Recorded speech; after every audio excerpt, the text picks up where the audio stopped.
Verso 21 dice, pues habiendo conocido a Dios, ahí está el problema, no le glorificaron como a Dios, ni le dieron gracias, sino que se envanecieron en sus razonamientos y su necio corazón fue entenebrecido. Quiero que se dé cuenta, habiendo descubierto a Dios en la creación, al decir esto no puede ser obra de la casualidad, hay una mente magistral, maestra detrás de todo eso, no le glorificaron, ni le dieron gracias, sino que se envanecieron en sus razonamientos y su necio corazón fue entenebrecido. Verso 22, pues profesando ser sabios, se hicieron necios y cambiaron. Y aquí el corazón entenebrecido del hombre, el corazón del hombre necio del hombre, empezó a derivar. ¿Hacia dónde? Hacia la idolatría. Cambiaron la gloria de Dios incorruptible en semejanza de imagen de hombre corruptible, de aves, de cuadrúpedos, de reptiles. Por lo cual también Dios los entregó en respuesta a que el hombre no supo valorar semejante revelación a través de la naturaleza, sino que el hombre se envaneció porque descubrió el hilo negro, se envaneció y se entenebreció y le dio a Dios forma de hombre corruptible, de reptiles, de cuadrúpedos. Entonces Dios los entregó ¿a qué cosa? La idolatría lleva al ser humano, lleva a la humanidad, lleva al individuo o a la sociedad, la lleva a la inmundicia. Dios los entregó a la inmundicia en las concupiscencias de sus corazones, de modo que deshonraron entre sí sus propios cuerpos. ¿Cómo los deshonraron? A ver, ¿estamos ahí todavía? A ver. Por los siglos, y que cambiaron la verdad de Dios por la mentira, honrando y dando culto a las criaturas antes que al Creador, el cual es bendito por los siglos. Amén. 26, por esto Dios los entregó. Fíjese, ahí se repite por segunda vez el verbo entregar. Dios los entregó ahora ¿a qué? A pasiones vergonzosas, pues aún sus mujeres cambiaron el uso natural por el que es contra naturaleza. La idolatría llevó a la humanidad no solamente a lo que decíamos ahorita de entregarlos en sus vanos razonamientos. No me muevas el versículo todavía, por favor.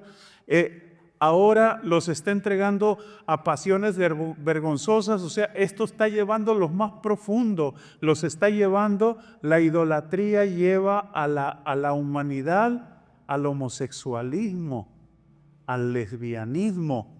Fíjese, Dios los entregó a pasiones vergonzosas, pues aún sus mujeres cambiaron el uso natural por el que es contra naturaleza. 27. De igual modo también los hombres, dejando el uso natural de la mujer, se encendieron en su lascivia unos con otros, cometiendo hechos vergonzosos hombres con hombres, y recibiendo en sí mismo la retribución debida a su extravío. Fíjese todo lo que ocasiona un corazón envanecido, un corazón lleno de soberbia,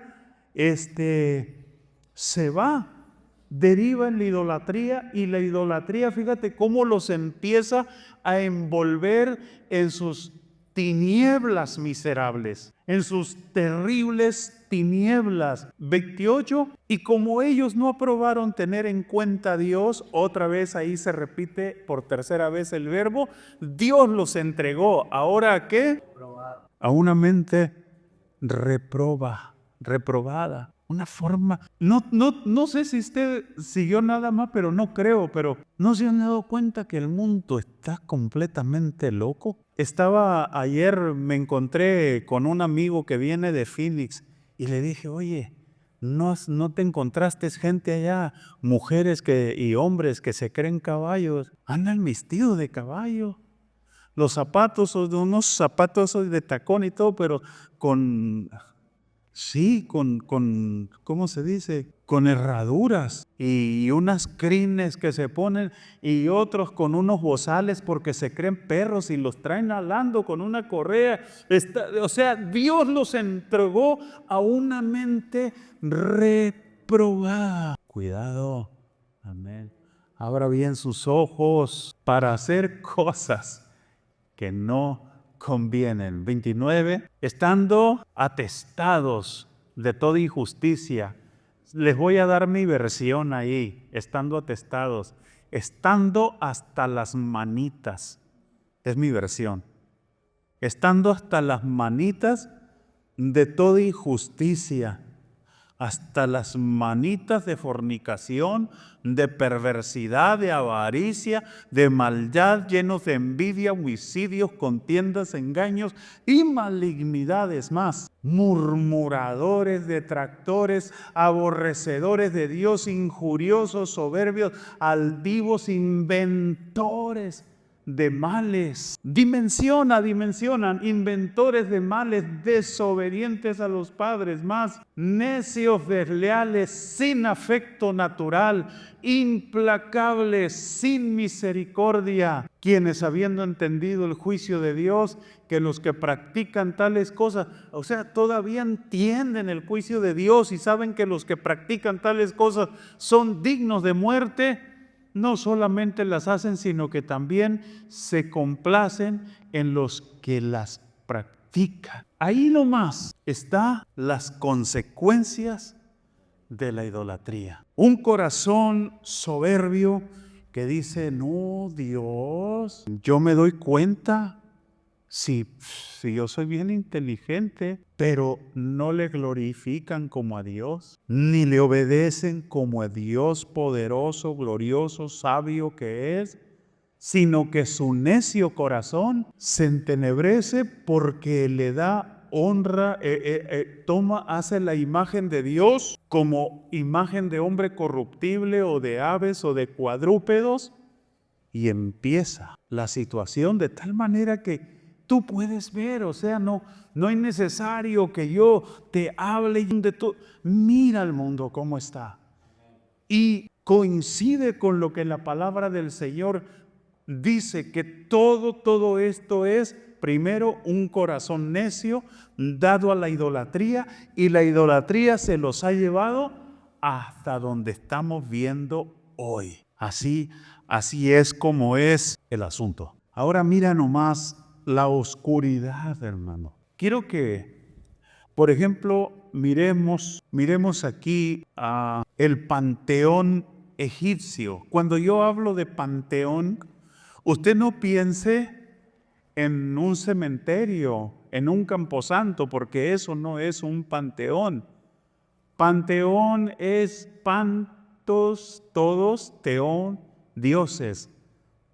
Es un lugar para todos los dioses, un panteón. Es una casa de dioses, un santuario, pues, dedicado a todos los dioses, un panteón. Entonces, el panteón egipcio, una vez entendida la palabra, el panteón egipcio, empezamos con Ra. Ra, el dios del sol. Este es el dios, o era el dios principal de los egipcios. Luego tenían a Amón, el dios de la creación. Seguía Set, el dios del caos y de la rebelión.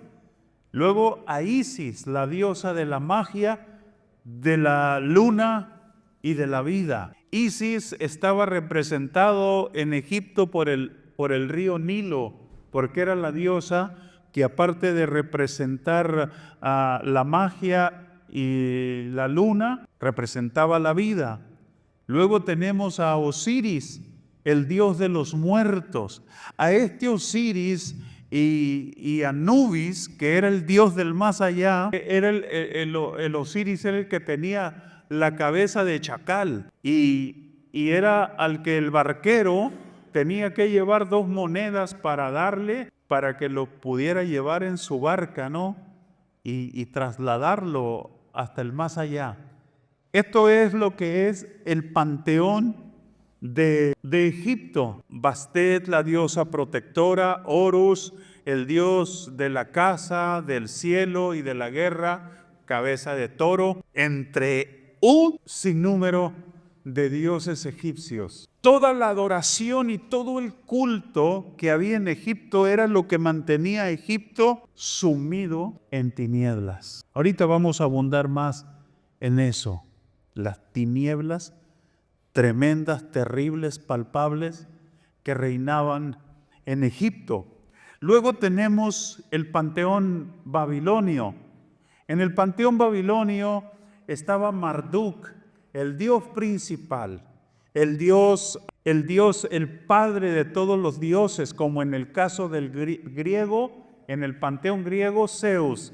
Aquí era Marduk, era el más poderoso de todos. Anu era el dios del cielo, Enlil el dios del aire, era Ea el dios del agua, Sin dios de la luna, hija de Sin era el dios del sol, e Istar diosa del planeta Venus, entre otros sinnúmero de dioses. El culto, la idolatría, el servicio a estos dioses era lo que mantenía a todo el imperio babilonio sumergido en tinieblas. Amén de pensar en la idolatría de la India. ¿Cómo es la idolatría en la India? ¿Te has puesto a pensar? Tremendo, tienen un Dios para cada cosa. Les sirven a millares de dioses. Y gracias al internet, gracias a la globalización, tú te puedes ver cómo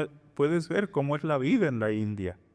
Tremenda, terrible. Cómo es la idolatría en China, cómo lo es en el Japón. Ahora, nosotros no nos quedamos atrás. Estamos terribles.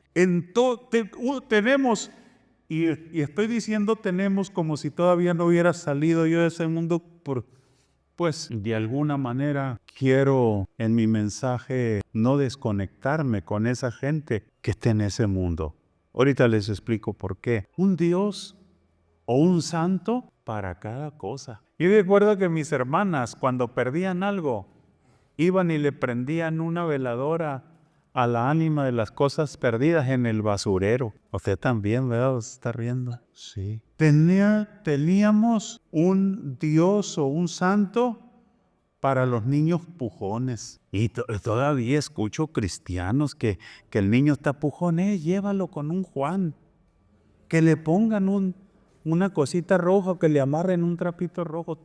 Todavía hasta no, como que no rompen esa relación. Le tienen miedo todavía a ciertos santos o vírgenes. El poder de las tinieblas de la idolatría. Santos hasta para los malandrines, ¿sí o no? Judas Tadeo es el bueno y luego sigue Malverde. No, se encomiendan a él. La principal deidad adorada en México, la Virgen de Guadalupe. Imagínate el título que tiene: Reina de México, Emperatriz de las Américas. ¡Ah, la torre! ¡Qué influencia tiene! Sí, demonios terribles. Una influencia tremenda. Segundo a bordo de Guadalupe, Judas Tadeo. En un control, pero tremendo. Y dicen que para que haga milagros te lo tienes que robar, dicen. No, bueno, y pensemos en nuestros antepasados. Hace unos años atrás tuve la bendición de pasearme allá por Chichén Itzá, mirar la pirámide esa, ir escuchando los relatos que el guía nos iba platicando. Es como le decía el Señor, Dios mío, le decía, no sé si estoy sintiendo una nube de demonios aquí o me tiene impresionado este hombre, me está paniqueando, no sé qué pasa, porque al lado norte está, si no me equivoco, si no me desorienté allá, al lado norte está el altar donde hacían los sacrificios humanos, por donde bajaba Kukulcán. Y ahí acostaban a las doncellas y les abrían el pecho vivas, les sacaban el corazón todo latiendo. Niños, adolescentes. El guía dice que el inglés que descubrió las ruinas de Chichén dragó el cenote sagrado que está más al fondo yendo al norte, un cenote que está completamente el agua revuelta, lo dragó, sacaron un montón de esqueletos, osamentas que predominantemente eran de jovencitas de 15 años.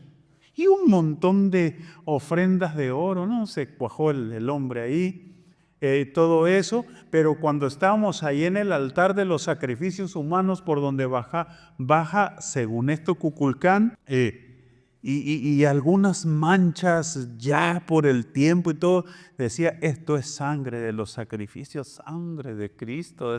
Como le digo, estaba impresionado el lugar donde jugaban fútbol, que con la cadera me tocó ver algunos juegos prehispánicos ahí que hacen, pero están las representaciones ahí, que el equipo ganador era el que sacrificaban, porque a los dioses lo mejor. Las tinieblas.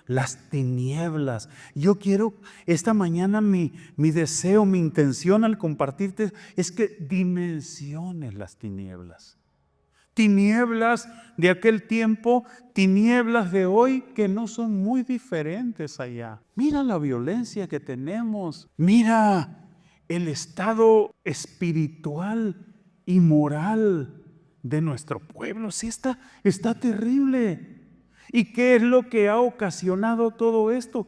La idolatría. Es la idolatría. Dios los entregó, dice Pablo. La palabra bendita, infalible, que no hierra, dice, como se ensoberbecieron en sus razonamientos, se sintieron, se creyeron demasiado inteligentes, demasiado sabios, y en vez de darle gloria a lo que descubrieron a través de la naturaleza, le dieron imagen de hombre corruptible, de aves, de cuadrúpedos, y Dios, el Dios celoso, los entregó a una mente reprobada, a la inmundicia. Órale pues, se salieron un montón de gays, de lesbianas y tremendo. A esta generación nos toca ver cómo se están empoderando.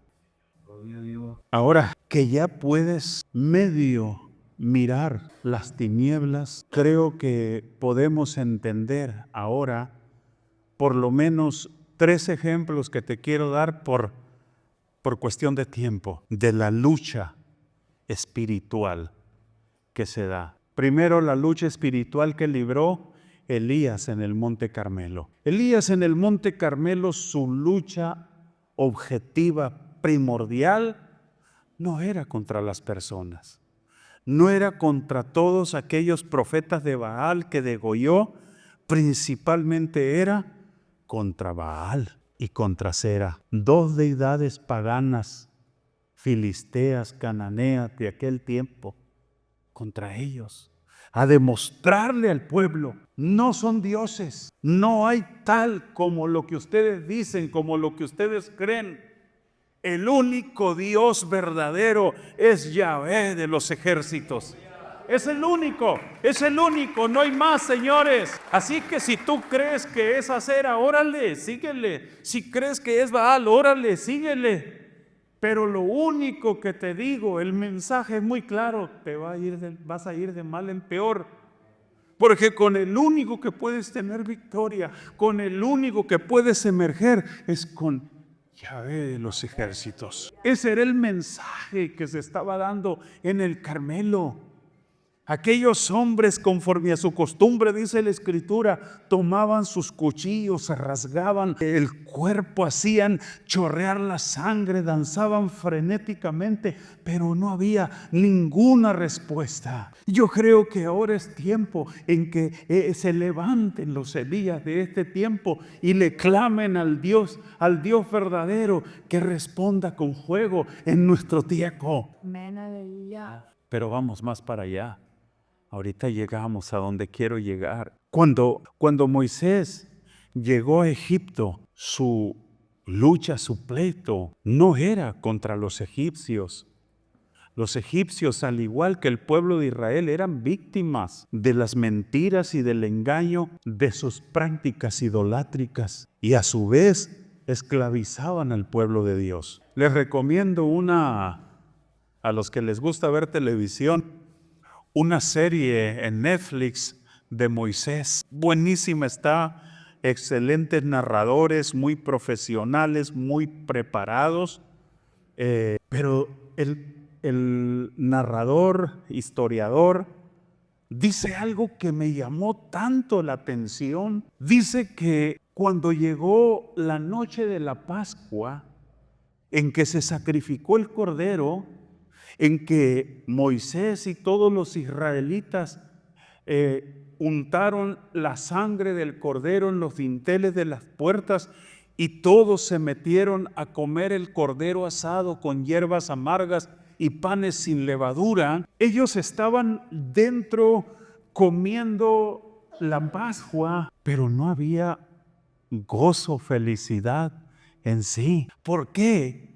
Porque estaban comiendo y se escuchaban los gritos a lo lejos. Y ellos sabían lo que significaban aquellos gritos.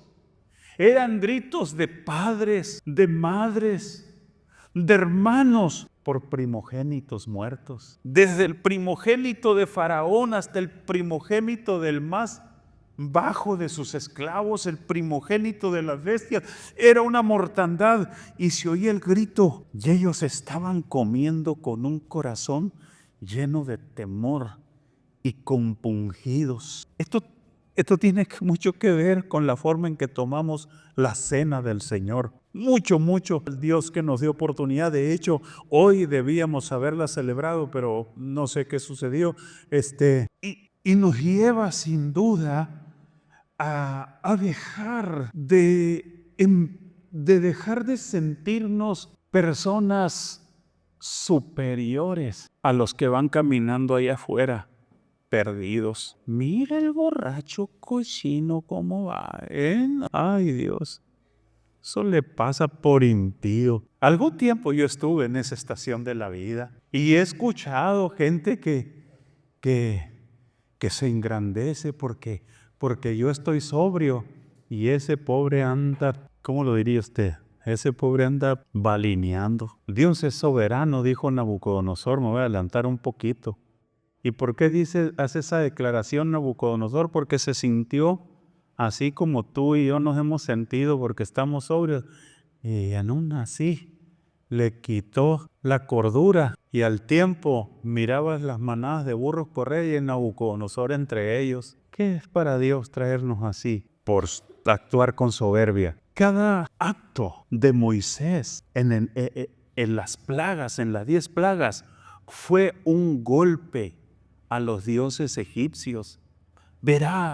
Lee la historia y usa un atlas, un comentario bíblico, y empieza a ver y te vas a dar cuenta cómo cada plaga era un golpe a un dios egipcio, a la diosa egipcia cuando convierte las aguas en sangre, a un dios cabeza de rana cuando trae del juicio de las ranas, y así sucesivamente. Eran golpes a las deidades. El mensaje del Dios divino era muy claro. Le estaba diciendo a Faraón: a ver, ¿dónde están tus dioses?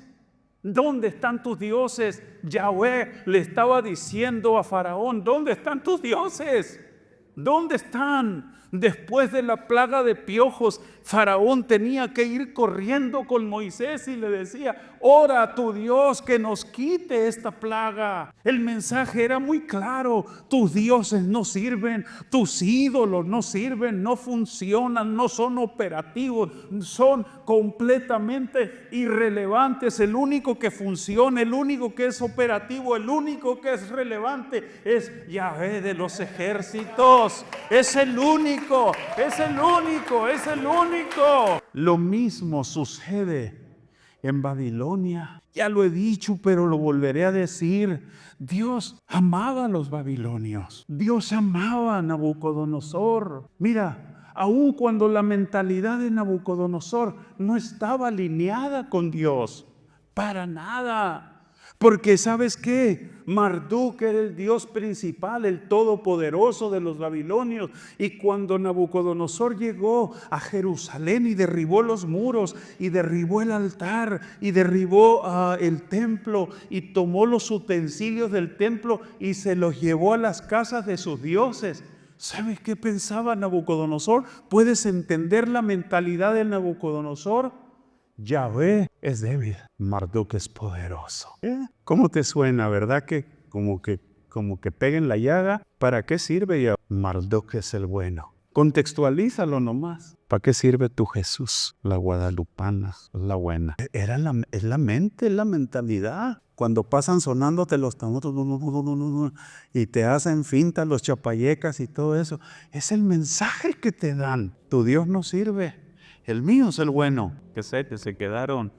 Y yo me podría enojar, pero Dios no, Dios lo amaba, Dios lo amaba. Y estos ingratos que no querían salir de misioneros, entonces dijo Dios: pues no quieres ir, te llevó fuerzas, a fuercitas, y se los llevó. Y cuando los tenía en Babilonia, a todos ellos, los babilonios veían a los judíos cautivos.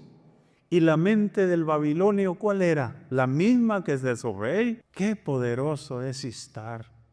Qué glorioso, qué maravilloso es el Dios al que servimos, Marduk. No hay como Marduk. Así es que la guerra, la batalla era contra Marduk, era contra él. Entonces viene el asunto del sueño olvidado de Nabucodonosor. Y cuando tú lees en griego, en la Septuaginta ahí, que Nabucodonosor llama a los sátrapas, a los adivinos, así literal te dice, llamó a sus brujos, y ni sus brujos pudieron decirle cuál era el sueño que se le había olvidado, y menos la interpretación. Y le traen a Daniel, un hombre en quien vive el espíritu de los dioses, la mentalidad babilónica. Y entonces Daniel le habla del sueño, le da la interpretación, y Nabucodonosor dice: el Dios de Daniel es Dios de dioses. Y él no dice que Marduk es Dios de dioses, ahora dice el Dios de Daniel. Gloria a Dios. El Dios de Daniel. Fíjate cómo va cambiando la mente del monarca. Luego se ensoberbece porque él es la cabeza de oro. Y capítulo 13 hace una estatua de oro y manda que todos la adoren. Y al que no la adore lo voy a quemar en un horno de fuego. Y hay 3 judíos que lo desobedecen y lo manda a calentar 7 veces más, enojado porque lo desobedecen, y les dice: cierto, Sadrach, Mesac, Abednego, que ustedes no me obedecen ni adoran a mis dioses, porque están dispuestos a hacerlo cuando oigan la música, porque ¿qué Dios va a ser aquel que los libre de mi mano si no lo hacen? ¿Cómo necesitamos hijos e hijas de Dios bien plantados? Amén. ¿Sabes qué, Rey? Tocante a esto, no es necesario que te respondamos. Nuestro Dios puede librarnos. Y si no nos libra, de todos modos no le vamos a servir a tus dioses. ¿Qué? ¿Cómo la ves? Molesto el hombre, los echa al horno de fuego. Y dice que la Escritura que se bajó de su estrado, asombrado. ¿Que no fueron 3 los que echamos? Yo veo 4. El cuarto es semejante al Hijo de los dioses. Sadrach, Mesac, Abednego, siervos del Dios Altísimo. venid. Vea cómo el hombre que creía que había conquistado a Yahweh, Yahweh lo está conquistando a él. Véalo cómo esto se trata de hombres y mujeres que entendieron qué es lo que eran en su cultura, en su contexto, qué es lo que eran. Luz. Moisés, Aarón entendieron qué eran en su contexto, qué eran. Luz. Y luego viene el tercer round, la tercera caída, ¿no? Donde el rey ensoberbecido, y es esta la Babilonia que yo construí, ya se le había dicho en la visión del árbol que tu sueño, tu visión sea para tus enemigos. Redímete haciendo justicia, cambia, rey, cambia, le está diciendo el profeta, pero el rey no quiere cambiar. Entonces, llegado el momento, después del año, le sucede a Nabucodonosor. En un instante el hombre está cuerdo y al siguiente está completamente loco. ¿No ha visto personas así que de pronto amanecen desquiciadas? En un instante. Dicen por ahí los que saben que la razón y la locura penden de un hilo. ¿No ha oído eso? Que empiecemos a hacer así. Y ahí viene a Nabucodonosor, corriendo entre las manadas de burro, se peleaba a patadas por un pedazo de paca. Al cabo de 7 años, volví, levanté mi mirada al cielo. Qué bonito es cuando, ¿no te acuerdas cuando volteaste al cielo? ¿No te acuerdas cuando andabas como Nabucodonosor y volteaste al cielo? ¿No te acuerdas cuando andabas completamente perdido y volteaste al cielo? Y Dios fue bueno contigo, Dios fue bueno conmigo. Dios tuvo misericordia. Dios no tomó en cuenta nuestros pecados, nuestras barbaridades, no tomó en cuenta nuestras tonterías de que Marduk es Dios. No, nos miró con misericordia, nos atendió y nos levantó. Dice Nabucodonosor, ahora yo, Nabucodonosor, alabo y engrandezco al Dios Altísimo. No hay nadie como Él. Para Él ya no había Marduk, para Él ya no había ningún Dios. El poder de las tinieblas, de la oscuridad y de la idolatría había sido quebrantadas. Y aquel monarca necio, obstinado, terrible, en cuya mano estaba la vida de millones y millones de gentes, termina rindiéndose a Yahweh. Él creía que él había conquistado a Yahweh por el poder del Marduk, pero resulta que él no se daba cuenta que Yahweh la había conquistado a él. Y te doy un dato más, Yahweh no aparece en el libro de Daniel. El Dios de los pactos aparece Adonai, el Dios soberano, el Dios suficiente. Ahora yo alabo y engrandezco al Dios todopoderoso. No hay nadie como Él. Él humilla a todos los que andan con soberbia y a quien quiere Él le da el reino. Todo eso se lo debemos. ¿A qué? A hombres que estuvieron dispuestos a hacer luz en las tinieblas. Hoy por hoy, Dios está esperando que tú estés dispuesto a hacer lo mismo. Vayamos a las conclusiones. Se los dije en el primer servicio y no agarré la onda, ¿verdad? Se me olvidó, gloria a Dios. Filipenses capítulo 2, versículo 15, estoy terminando. Filipenses capítulo 2, versículo 15. ¿Lo tenemos? Está ahí. Para que seáis irreprensibles y sencillos, hijos de Dios, sin mancha, en medio de una generación maligna y perversa. Dice, aquí lo tenemos ya en pantalla, gracias. En medio de la cual resplandecéis como que, fíjate bien, léelo de vuelta detenidamente. Dios dice, quiero que seas irreprensible, quiero que seas sencillo, no hay necesidad de mucho, no, hijo de Dios, sin mancha, en medio de una generación que está en tinieblas. Es maligna y perversa. Mira bien cómo la adjetiva Dios a esta generación.